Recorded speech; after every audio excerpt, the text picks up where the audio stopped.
राम राम दोस्तों और मेरी माताएं बहनें, आप सभी का स्वागत है बाबा नीम करोली जी की शरण में। आप सभी का स्वागत है मेरी माता रानी के दरबार में। मेरी आदि पराशक्ति माँ नवदुर्गा सबके कष्ट हरी, यही मेरी प्रार्थना। आप सभी के लिए अर्जी लगाता हूँ बाबा जी की शरण में। मेरे सर्वप्रथम पूज्य गणेश भगवान जी, मेरे श्री राम प्रभु, मेरी सीता मैया, मेरे शिव शंकर महादेव, मेरी आदि पराशक्ति माँ नवदुर्गा पार्वती, मेरे हनुमान बजरंग बली, मेरे बाबा नीम करोली जी। आपका बेटा सत्येंद्र आपकी शरण में ये अर्जी लगाता है कि जो भी मेरा भाई, मेरी माताएं बहनें आपकी ये महिमा सुनते हैं, उनके सभी कष्ट तुरंत दूर करो भगवान। उनके घर में कभी भी कोई कष्ट ना हो, सदैव सुख संपत्ति बनी रहे, धन धान्य से परिपूर्ण वो परिवार हो। यही मेरी आराधना, यही मेरी अर्जी। जय जय श्री राम, जय बाबा नीम करोली महाराज। दोस्तों और मेरी माताएं बहनें, आज हम करते हैं मोहिनी एकादशी व्रत कथा। बेहद पुण्य फल देने वाली ये एकादशी है।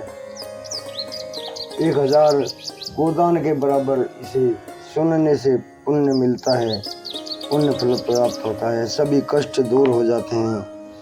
अतः पूरे सुने और आगे भी शेयर करें। अगर आपको ये महिमा पसंद आती है, प्रभु की लीला पसंद आती हैं, तो आप चैनल को सब्सक्राइब कर ले, ताकि बाबा नीम करोली जी का अपार आशीर्वाद, अपार कृपा आपके ऊपर सदैव बरसती रहे। क्योंकि बाबा नीम करोली जी की अपार कृपा चैनल पर है। चैनल से जुड़ते ही उनकी कृपा बरसने लगती है। जय बाबा नीम करोली महाराज। शुरू करते हैं मोहिनी एकादशी व्रत कथा। धर्मराज युधिष्ठिर कहने लगे कि हे कृष्ण, वैशाख मास की शुक्ल पक्ष की एकादशी का क्या नाम है तथा उसकी क्या कथा है, इस व्रत की क्या विधि है, सब विस्तार पूर्वक बताइए। श्री कृष्ण कहने लगे, हे धर्मराज, मैं आपसे ये एक कथा कहता हूँ जिसे महर्षि वशिष्ठ ने श्री रामचंद्र जी से कही थी। एक समय श्री राम जी बोले कि हे गुरुदेव, ऐसा कोई व्रत बताइए जिससे समस्त पाप और दुख का नाश हो जाए। मैंने सीता जी के वियोग में बहुत दुख भोगे हैं। महर्षि वशिष्ठ बोले, हे राम, आपने बहुत सुंदर प्रश्न किया। आपकी बुद्धि अत्यंत शुद्ध एवं पवित्र है। यद्यपि आपका नाम स्मरण करने से मनुष्य पवित्र और शुद्ध हो जाता है, तो भी लोक हित में यह प्रश्न अच्छा है।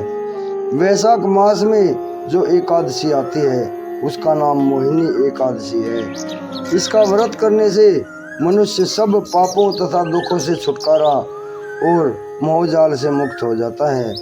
मैं इसकी कथा कहता हूँ, ध्यान पूर्वक सुनो।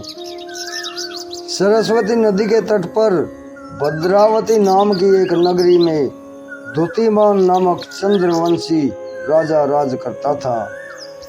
वहाँ धन धान्य से संपन्न व पुण्यवान धनपाल नामक एक वैश्य भी रहता था। वह अत्यंत धर्मालु और विष्णु भक्त था। उसने नगर में अनेक भोजनालय, प्याऊ, कुएं, सरोवर, धर्मशाला आदि बनवाए थे। सड़कों पर आम, जामुन, नीम आदि के अनेक वृक्ष भी लगवाए थे जो फलदार एवं छाया देने वाले थे। उसके 5 पुत्र थे, सुमन, सद्बुद्धि, मेधावी, सुकृति और धृष्ट बुद्धि। इनमें से 5वां पुत्र धृष्ट बुद्धि महापापी था। वह पितर आदि को नहीं मानता था। वह वेश्या, दुराचारी मनुष्यों की संगति में रहकर जुआ खेलता और पर स्त्री के साथ भोग विलास करता था तथा मद मांस का सेवन भी करता था। इसी प्रकार अनेक कुकर्मों में वह पिता के धन को नष्ट करता रहता था। इन्हीं कारणों से त्रस्त होकर पिता ने उसे घर से निकाल दिया था। घर से बाहर निकलने के बाद वह अपने गहने कपड़े बेचकर अपना निर्वाह करने लगा। जब सब कुछ नष्ट हो गया तो वेश्या और दुराचारी साथियों ने उसका साथ छोड़ दिया। अब वह भूख प्यास से अति दुखी रहने लगा और कोई सहारा न देख चोरी करना सीख गया। एक बार वह पकड़ा गया तो वैश्य का पुत्र समझकर चेतावनी देकर छोड़ दिया गया।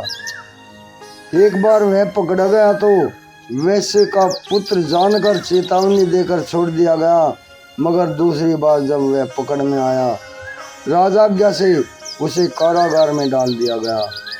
कारागार में उसे अत्यंत दुख दिए गए। बाद में राजा ने उसे नगरी से निकाल दिया और नगरी छोड़कर दूर जाने को कहा। वह नगरी से निकलकर वन में चला गया। वहाँ वन्य पशु पक्षियों को मारकर खाने लगा। कुछ समय पश्चात वह बहेलिया बन गया और धनुष बाण लेकर पशु पक्षियों को मार मार कर खाने लगा।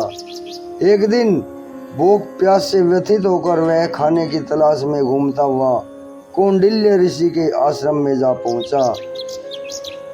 उस समय वैशाख मास था और ऋषि गंगा स्नान कर आ रहे थे। उनके भीगे वस्त्रों के छींटे उस पर पड़ने से उसे कुछ सद्बुद्धि प्राप्त हुई। वह कौंडिन्य मुनि से हाथ जोड़कर इस प्रकार बोला कि हे मुनि, मैंने जीवन में बहुत पाप किए हैं। आप इन पापों से छूटने का कोई साधारण और बिना धन का उपाय बताइए। उसके इस दीन वचन को सुनकर मुनि ने प्रसन्न होकर कहा कि तुम वैशाख शुक्ल की मोहिनी एकादशी का व्रत करो, इससे समस्त पाप नष्ट हो जाते हैं। मुनि के वचन सुनकर वह अत्यंत प्रसन्न हुआ और उनके द्वारा बताई गई विधि के अनुसार व्रत किया। हे राम, इस व्रत के प्रभाव से उसके सब पाप नष्ट हो गए और अंत में वह गरुड़ पर बैठकर विष्णु लोक को गया। इस व्रत से मोह आदि सब नष्ट हो जाते हैं। संसार में इस व्रत से श्रेष्ठ कोई व्रत नहीं है। इसके मातम्य को पढ़ने अथवा सुनने से 1000 गोदान का फल प्राप्त होता है। जय श्री राम, जय श्री हरि विष्णु, जय बाबा नीम करोली महाराज, जय माता दी। दोस्तों और मेरी माताएं बहनें आगे भी शेयर करें मोहिनी एकादशी व्रत कथा। आपके सभी मनोरथ पूर्ण करें मेरे भगवान, मेरे महाप्रभु विष्णु, श्री हरि विष्णु, श्री राम प्रभु, श्री कृष्ण प्रभु। सभी एक ही रूप के अनेक अवतार हैं। अतः सदैव स्वस्थ रहें आप, सदैव खुश रहें, कुशल मंगल हो, यही मेरी प्रार्थना। चैनल को सब्सक्राइब कर लें और आगे भी शेयर करें। प्रभु की महिमा आपके सभी कष्ट दूर करें, सभी पाप नष्ट होंगे। जय श्री राम, जय बाबा नीम करोली महाराज।